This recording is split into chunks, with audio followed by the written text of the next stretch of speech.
Other shows we have for you to enjoy at myclassicradio.net. The Avengers was most certainly not a household name in South Africa prior to the radio series. With no national television service until 1976, the mechanism simply was not present in the country to show television programs to mass audiences. While many other countries reveled in the filmed adventures of John Steed and company, South Africa was not equipped to join in the fun. The series took Britain by storm and made a major impression in the American markets, being that greatest of rarities, a British series given a network transmission slot. However, as a filmed series, rather than a videotaped one, The Avengers was able to gain a modicum of exposure in South Africa through film rentals. Come and listen at myclassicradio.net. Washington, calling counter spy.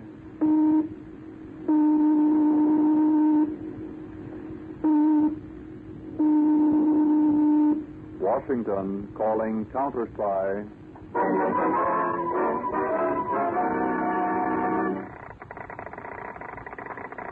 Harding, counter spy, calling Washington.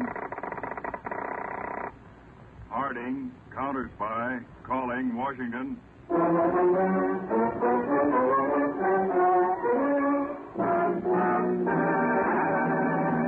The Blue Network presents Philip H. Lord's Counter Spy.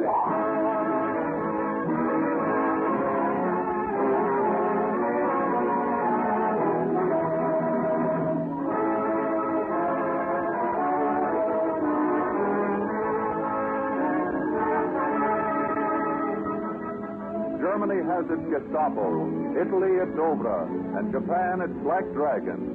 But matched against all of these secret enemy agents are Uncle Sam's highly trained counter spies. Visualize ace counter spy of them all as David Harding.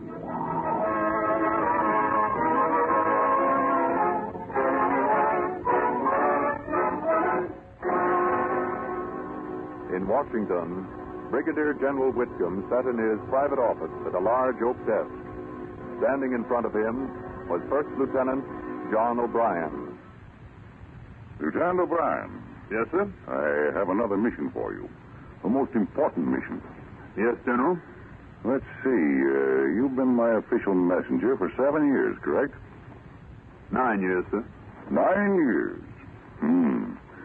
Well, Lieutenant, you've been most methodical, resourceful, and diligent. Thank you, sir. Now, this envelope contains certain very important documents. They concern changing some of our heavy artillery on the West Coast. Carry it inside your uniform. Now, I want you to deliver these to the commander of the San Francisco fortifications. Deliver them right into his own hands and to no other living person. Yes, sir. Shall I fly, sir? No, I don't want to call attention to your mission in any way. Just quietly get on the train, as though you were carrying nothing of any importance. There's a transcontinental train tonight at 10 o'clock, Lieutenant. Yes, sir, there is. All I've got to do is go back to my hotel room and cancel several engagements I had, sir.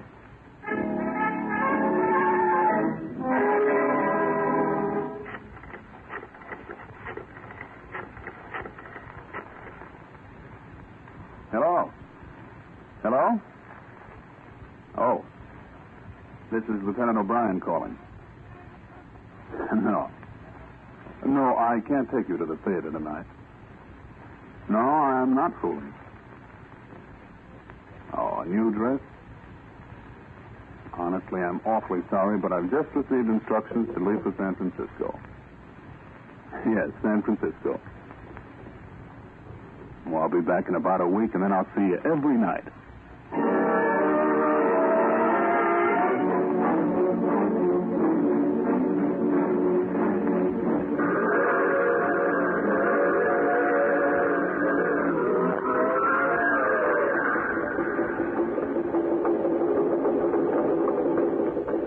Tickets, please. Oh, hey, conductor. Oh, going to San Francisco, Lieutenant. Don't you want a berth in a sleeper? Got several vacancies. No, thank you. I guess I'll sit up.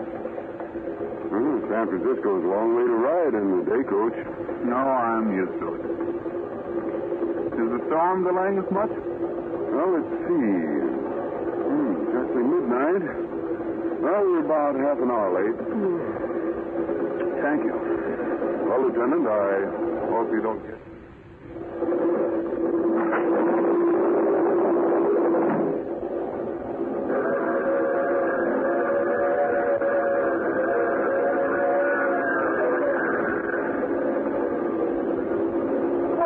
With the light. Why'd they go out? It may have something to do with the storm, madam. I'm afraid. It's so dark. Who are you? Take your hands off me.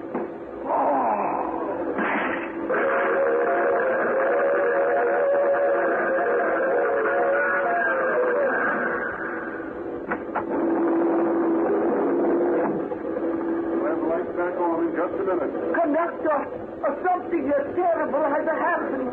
What happened, madam? We heard the fight.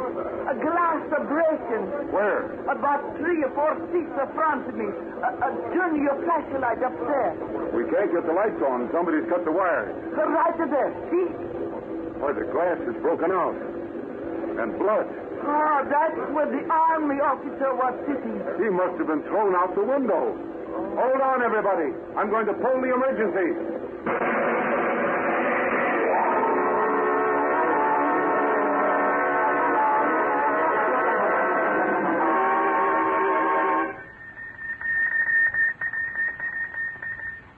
Calling in. G8. Calling in. Mr. Harding. This is Harding. Go ahead. We located, placed by tracks, where Lieutenant O'Brien's body landed. There was a great deal of blood. We traced footprints from there 100 yards to the main road. Somebody had a car parked there. There were some tread marks of car in dirt beside road. Are you making plaster casts of footprints in the car tread? Yes, sir. They'll be ready by morning, sir. Good. Stand by for further instructions. Throwing O'Brien off that train was certainly a carefully planned job, Mr. Harding. Yes, Davis, it was no ordinary job. The only ones who knew about those plans being sent were the higher-ups. I've had every move Lieutenant O'Brien made checked carefully. This job has all the earmarks of a high-class, sophisticated plot. Davis, I want somebody to do some special work for me who travels in high Washington circles. Couldn't we get one of our own operators into that circle? We could. But I want somebody already there, some prominent person who wouldn't be suspected of working with us. I'm going to talk to Lady Ashton. She's helped you before. She's a social leader, and she can be trusted.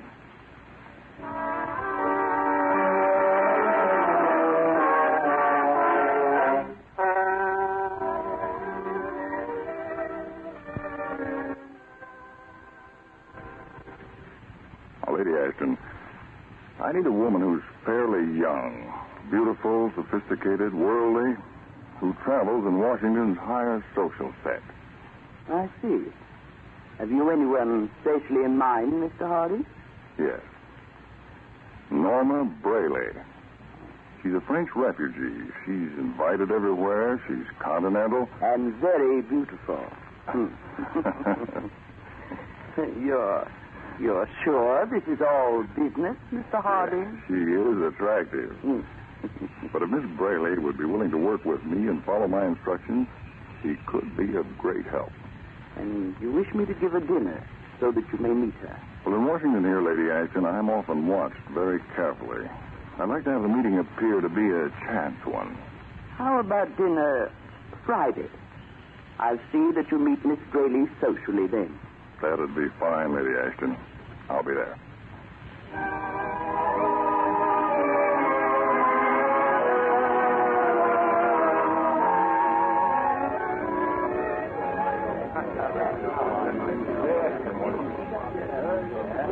Yes, but you must have some opinions on how the war is going, Mr. Harding. I know how it's going to go, Miss Brayley.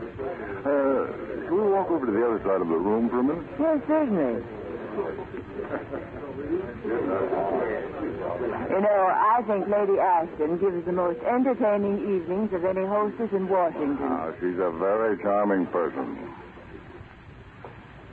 Miss Braley, Yes? I don't want to be seen talking to you too long, so I'll come right to the point. Oh, you sound very serious, Mr. Harding. You're a French refugee, Miss Braley. You fled Paris just before it fell. Your entire family is still there. Well, how did you know that? More people are investigated nowadays than they think. Now, Miss Braley, Yes? would you take some risks if you thought you really could be of help against our mutual enemies? Oh, I'd do anything in the world. Everything is a risk nowadays. I need someone who travels in Washington's best society. I need someone who's never been connected with counter-spying in any way. Someone of courage, insight, sophistication. You mean me? Yes. We're on a very hard and difficult case right now. I need someone just like you. In fact, you. But I don't think I'm qualified for such an important undertaking, Mr. Harding. I've never had any training. You won't need any, Miss Braley. You'll do exactly as I tell you. And you really think I can help? Very definitely. Then I'll do anything you ask. It's the least I can do. You will be in danger. The ring I refer to has just murdered one Army officer. I'm not easily frightened, Mr. Harding. I went through a good deal before I escaped to the United States. Then it's agreed.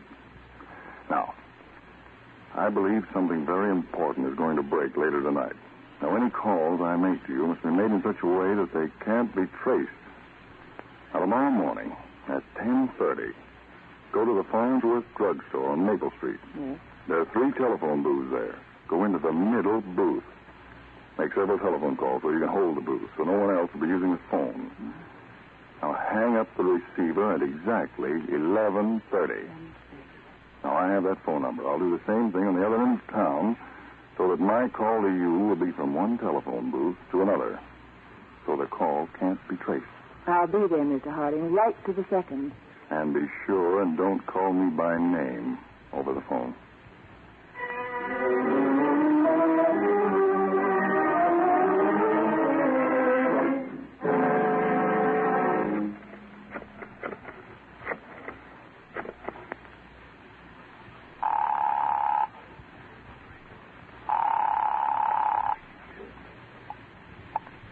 Hello? Who are you? I'm in a telephone booth by appointment for a call at exactly 11:30. Good. Now listen carefully. Sir Harold Palmer arrived late last night in Washington from Ontario, Canada. We've been watching him up there for over 3 months. He's not really of the nobility. We believe his credentials are false, but we've not been able to make sure. Yes?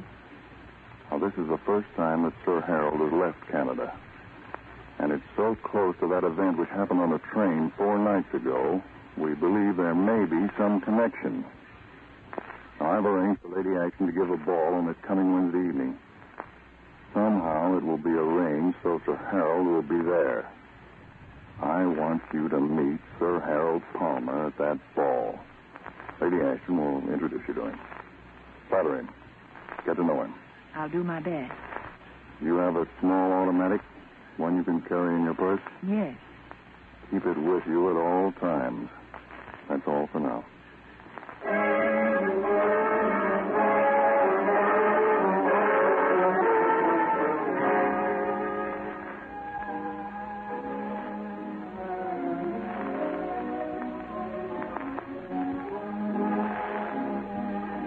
Sir Harold, we're so delighted you came this evening. It's very kind of you to invite me, Lady Ashton. I've just come down from Canada. I'm really quite a stranger in Washington. Sir Harold, I want you to meet a guest of mine, Miss Braley. Oh. How do you do, Miss Braley? Good evening, Sir Harold. I've been admiring Miss Braley all evening, hoping I might have the opportunity of meeting her. There, Norma. Men gave up saying things like that to me years ago. Oh, no, they didn't, Lady Ashton. Will you dance this one with me, Miss Braley? I'd love to, Sir Harold. I've been admiring your dancing.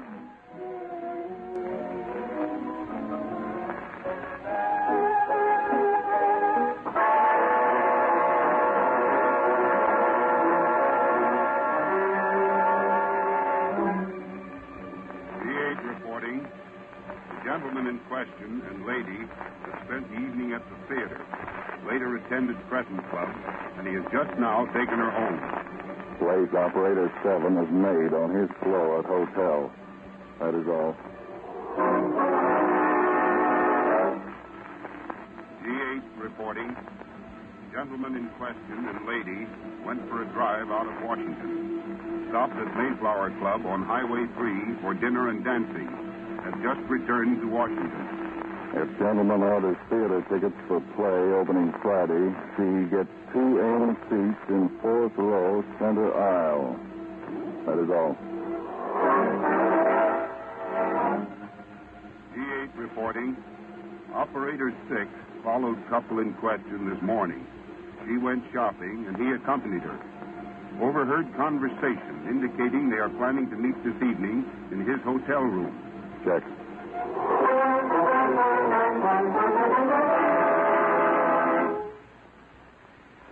You know, Sir Harold, it is rather unusual in this country for a young woman to go up to the hotel room with a man, unless they're engaged or something. Is that so? Very interesting. Well, continuing, we had in our home for many years what I should call as fine a collection of pastoral art as there is outside of a museum. We very seldom went out of an evening. The paintings were so beautiful, landscaping of all kinds. Yes, I see. Am I boring you with this long dissertation on art, Miss? It was just a question. Did you yawn? Oh, no, certainly not. Continue. Tell me more about these oil paintings in Dorchester.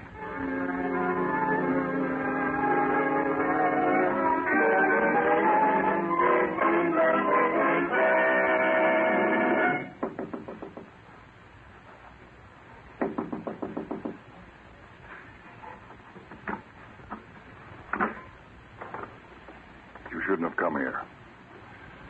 Well, come in. I'm sorry, Mr. Harding, but I didn't know what to do. I know, but it's 2 o'clock in the morning, Norma. Come up to my hotel room to put those who might be watching me wise to the fact that you're working with me. But something terribly important has happened, Mr. Harding. What? Well, Sir Harold kept talking and talking about art so late that I asked him to order some food. And when he went into the adjoining room to telephone room service, I had a chance to look in several drawers, and I found these papers. Let me see them. I had this little gun with me in my bag, but, well, no woman would ever have to show it to Sir Harold. Here. Have you looked at these? Yes, they're reports. And they state very clearly they concern confidential information between the United States and Canada. Yes. And this one even goes so far as to mention certain fortifications. Well, then it's the information you want? Not the exact information, but it very definitely shows Sir Harold is working against the interests of the United States and Canada. But you should not have come here, Norma. In fact, you shouldn't have taken these papers. Yes, but why? Now you've got proof against Sir Harold. Yes, but he'll miss these papers, and he'll know you've tricked him and disappear. Oh, then I haven't helped. Oh, yes, you've helped. Do you suppose that's someone who saw me come up here to your room?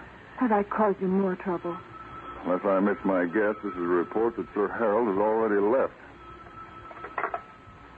Hello? G8 reporting. Sir Harold has checked out of hotel. Has ordered car from nearest garage. Shall I replace chauffeur? No. Too dangerous at this point. Drop his trail. Tell operator 37 to pick it up. Yes, sir. I never felt so badly in my life, Mr. Harding. I feel that I've bungled the whole thing. Now, don't feel that way, Norma. You just accomplished so much more than I expected, I wasn't ready for it. You're not just saying that. No. I mean it. Oh, I'd rather hear you say something like that than anyone else. Now, of course, the artillery plans which were stolen from Lieutenant O'Brien have already been changed. A new set of plans is being sent to California Saturday night by plane. We'll wait and see if the Gestapo makes an attempt to get those new plans Saturday night. I see. But what can I do, Mr. Harding? Now, tomorrow night, dress very simply. Yes. Take the bus, the Maryland bus, to the end of the line. Get off there and wait for me. Things have taken a pretty serious turn. Tomorrow night should tell us a lot.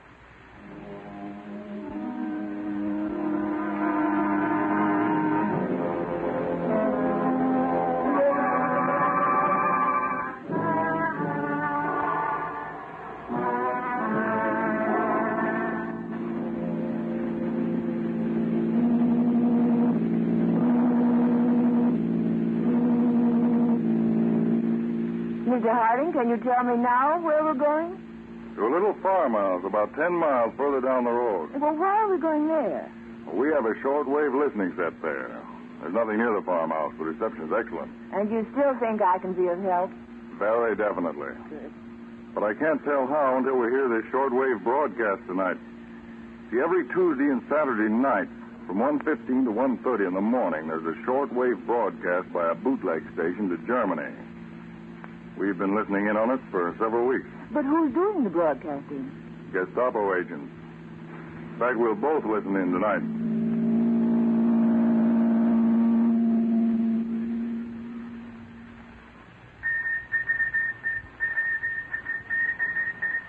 Oh, I've never seen so much electrical equipment, Mr. Harding. Now, you sit down here beside me, Norma. Now, take these earphones. I'm calling another shortwave station of our own. One of my men's operating it.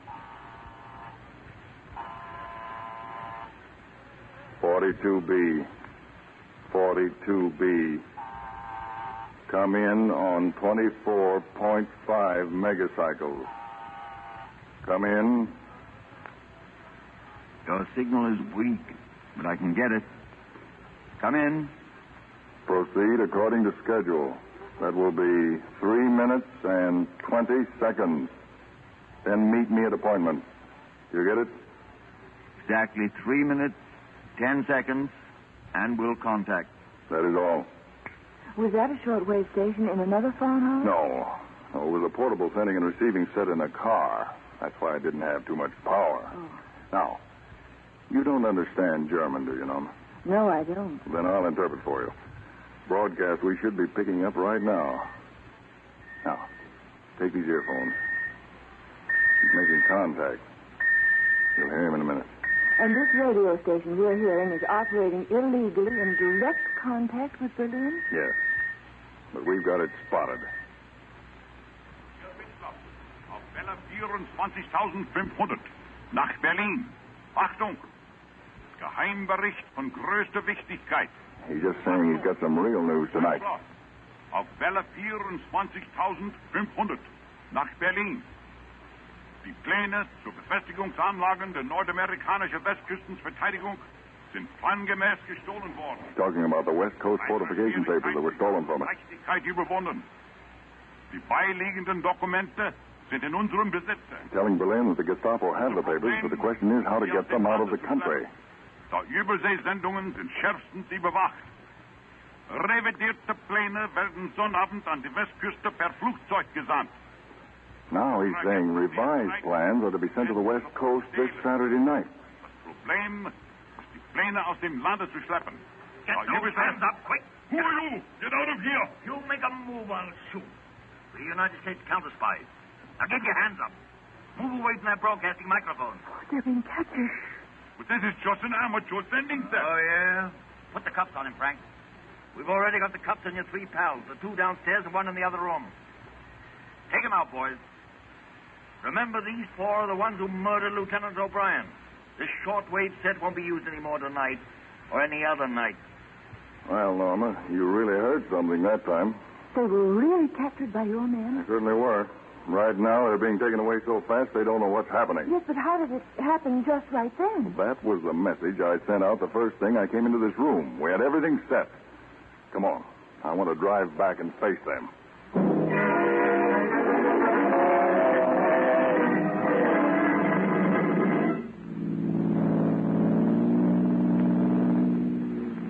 Where are we going now, Dave? We've got a place where we hide people like them away for a while. A prison? Well, sort of a private prison with their steel bars and escape-proof devices. That's what you mean. After that, it's the firing squad.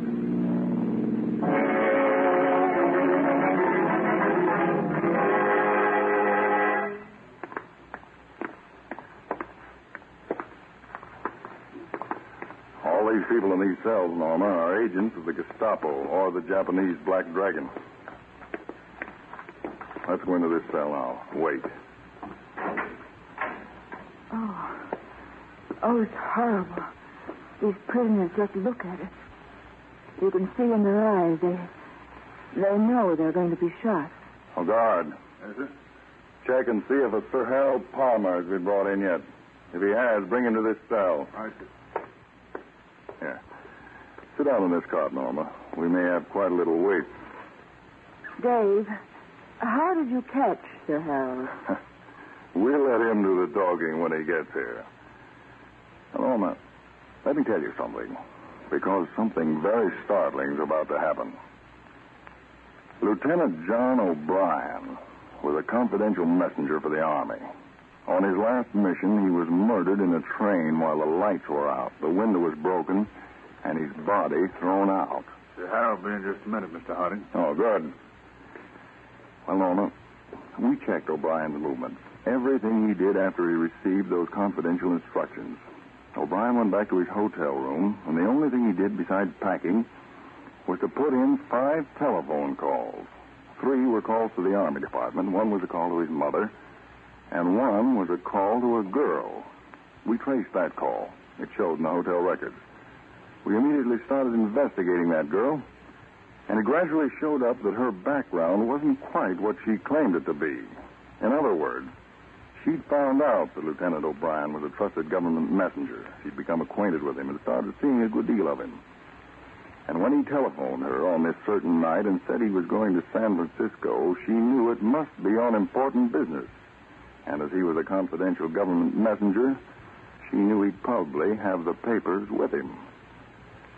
So she passed the word on, gave orders for the 2 men to board the train, and after a little while cut the electric light wires in that car, murder O'Brien, throw his body off at a certain prearranged time.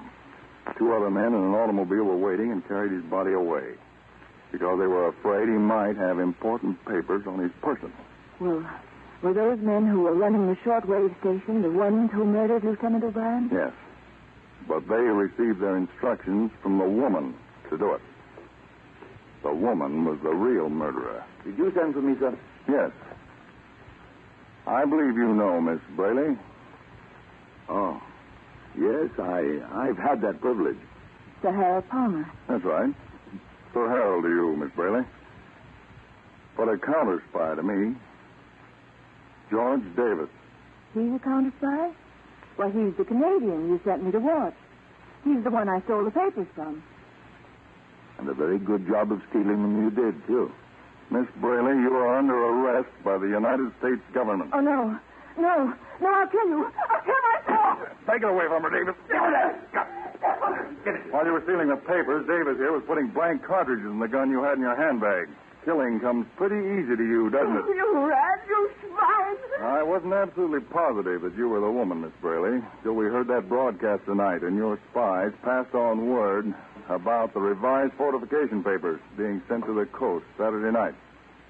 Then I knew that you were the one we wanted, because that was just a made-up story, and you and I were the only 2 in the whole world who knew it.